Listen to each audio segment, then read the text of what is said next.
Isang magandang umaga pagbati po sa inyo mga kapatid. Gawa po ay kahit na sa kabila po ng ating mga suliranin at mga problema sa buhay. Sana po ang bawat isa po sa atin ay maligaya ngayong umaga na magkita-kita po tayo ngayon sa lugar na ito. Para po sambahin ng ating Panginoon sa Espiritu at sa Kabuhanan. Makali sa Kanya ng mga pasasalamat at mga pag-aawitan.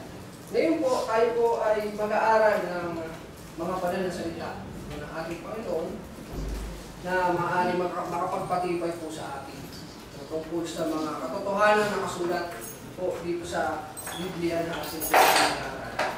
So, katulad po nung ipinangako ko last time, no?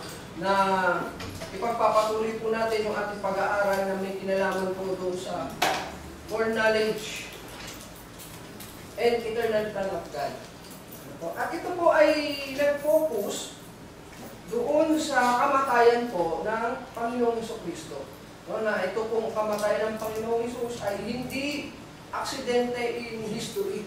Na para bang dahil nagkasala ang tao, iniutos ng Diyos. So, sa kanyang kagustuhan ay mamatay yung kanyang bugtong anak para sa ikatutubos ng mga kasalanan. So, ito po, sa pag-aaral ng Biblia at gayon na din sa karunungang ating nalaman sa pag-aaral na ito, ito po ay kinlaro na ng Diyos bago pa man itatag ang sanlibutan. No, ito po ay ating nabasa at napag-aralan. The sacrificial death of Christ was planned before the foundation of the world. He was foreordained. The Lamb was foreknown before the foundation of the world. Na mababasa natin sa 1 Peter chapter 1, verse 20. So ito po ay pagbabalik tanaw lang naman po. Mamaya po pupunta na po tayo sa talagang topic natin ngayong umaga. So basahin po natin yung nasa talata. In verse 19, but with the precious blood of Christ. No?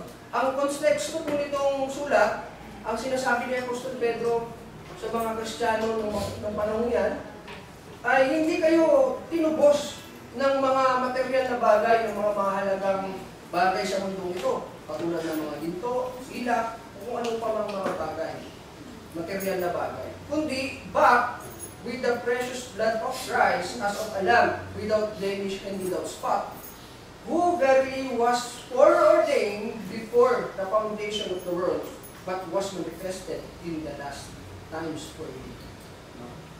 Dito po, sinabi ni Apostol Pedro na itinilaga nang una pa, bago pa man itatag ang sanlibutan, yung kanyang anak na mamamatay para sa sakripisyo o para sa ikatutubos ng mga kasalanan. Ano pa po? Ito pa po yung isang katotohanan na nakita natin sa lesson. God's sovereignty, or which is His plan and foreknowledge, and human free will and responsibility both exist. No? Ito pong dalawang bagay na ito ay nag-exist at totoong nag-exist. No? Ito po yung nabasa natin sa Acts chapter 2, verse 22 to 23. Ang sabi po ni Apostol Pedro po ang nagsasalita dito sa sulat dito sa Acts chapter 2. Sabi ni Apostol Pedro, "Fellow Israelites, listen to this. Jesus of Nazareth was a man accredited by God to you by miracles and wonders and signs, which God did among you through Him. As you yourselves know, this man was handed over to you by God's deliberate plan and foreknowledge."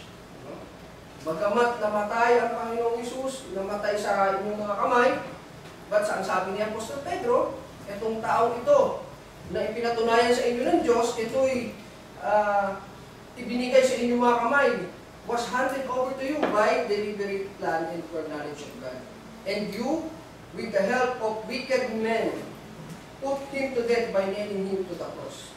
So, itong mga taong masama na gumawa sa ating Panginoong Jesus nang pumatay sa Kanya, nagpahirap, no? Nagpako sa Kanya sa cross, sila'y tinawag na masama.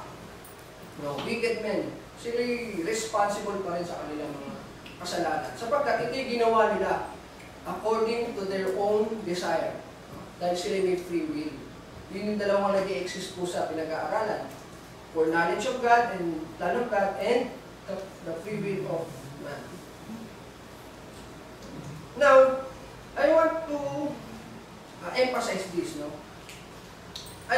remember this every time we read the praise, the foundation, before the foundation of the world.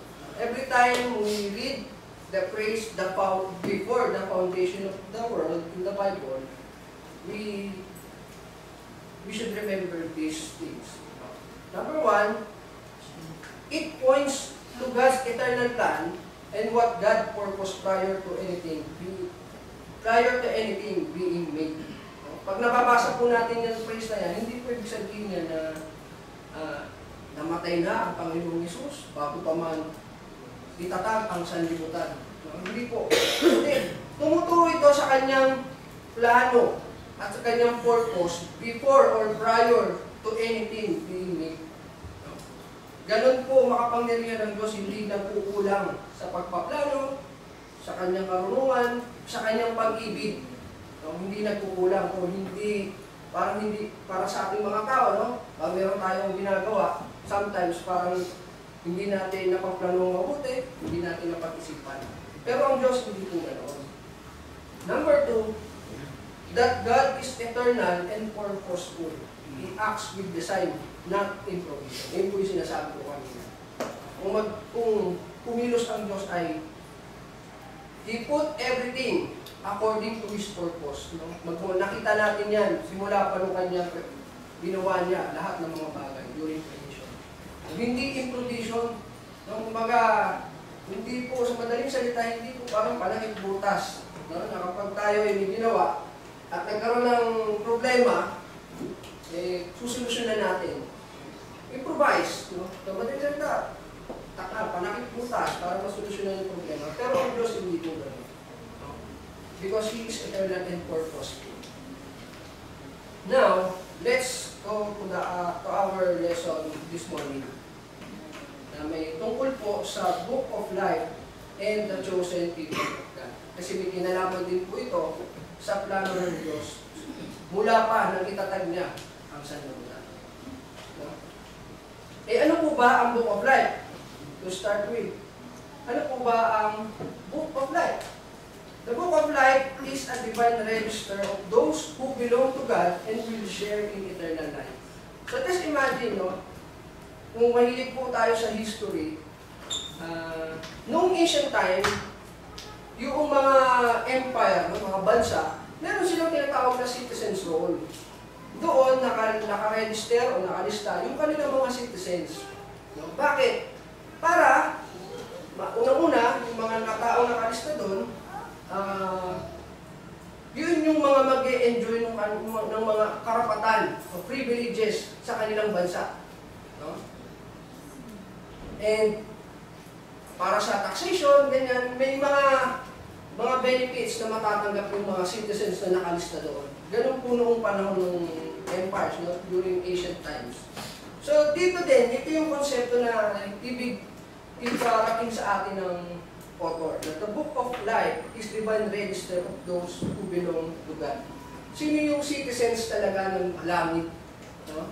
Kung ating pong padadaliin. No? Dito nakalista yung mga pangalan, sino bang mga tagalangit? Sino ang hindi? Register of name siya. Now, ito yung mababasa natin sa Biblia to prove. In Exodus chapter 32, verse 31 to 33.